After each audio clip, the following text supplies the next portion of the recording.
Thinking about sitting. Yes. And very junior barristers, Yes. perhaps still pupils, peering in front of you. What are the things that impress most? What marks someone out?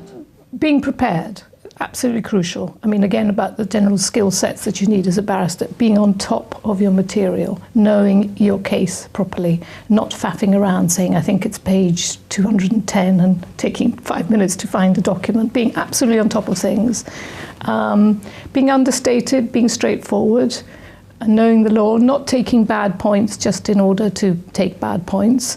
You're always impressed by people who are controlled and who know what they're doing and who don't exaggerate their case. They're difficult skills to define, but they shine out at you when you do see them.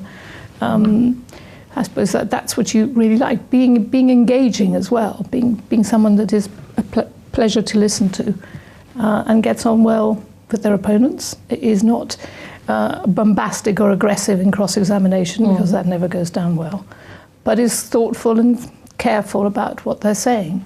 So that as a tribunal you can have confidence completely in what they're saying. Absolutely, complete confidence in them. And if somebody puts forward an argument, you think, well, yes, that's got to have something in it, because they're the sort of people who wouldn't put forward a completely nonsensical argument. We've all done that, but we know sometimes the client requires. I do understand that. I mean, that's an important point, and it's very easy as a judge sometimes to get a bit impatient and to forget that barristers have got somebody sitting behind them who have asked them to do X, Y, and Z. So if there is that fine balance, and you do have to be aware of it as a judge. Yes, I agree with that. And you mentioning the impatience, the sort of situations that you're putting yourself into early on can be quite nerve-wracking. What do we think about how people cope with that and how they can know if they're going to be someone who can actually cope with all of that?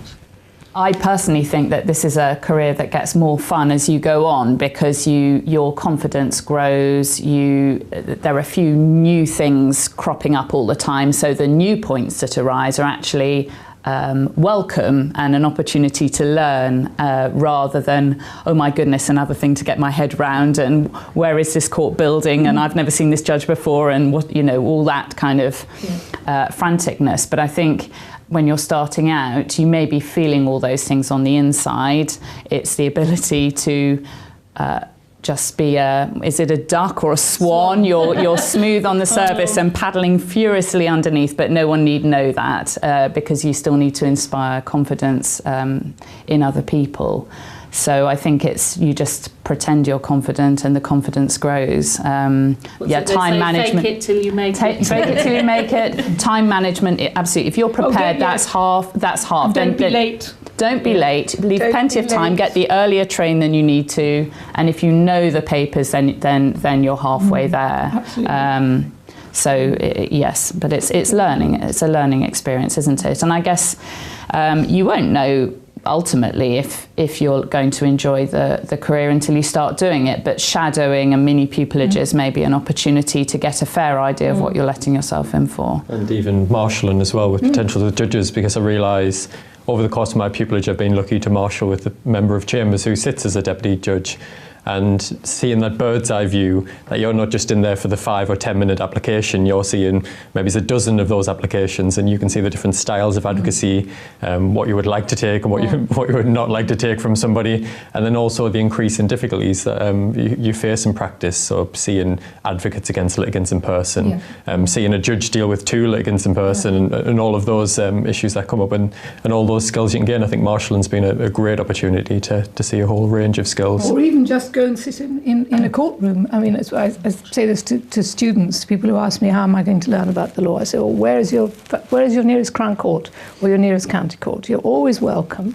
If you tell them at the beginning that you want to go in on a Monday morning when a trial is starting, it's fascinating, and the judge sometimes will be very happy to see you behind the scenes and come and talk to you. And that I think, personally, I think that will be quite impressive if you're able to say, going back to the point about how do you get pupillage, show that you've taken an interest in the law in a real way, not just in a sort of textbook way, but have gone out and talked to people. Well, there's 2 things that come from that. One, you're demonstrating that you really are interested in it, you're committed, and you've got actually 3 things: an inquiring mind, but also you will become more familiar with how it works, and then when you hopefully get an interview for pupillage, you will be able to talk more intelligently about what it is that you're wanting to do. And the greater understanding you have of that which you're trying so hard to do, the more impressive you will be. Absolutely.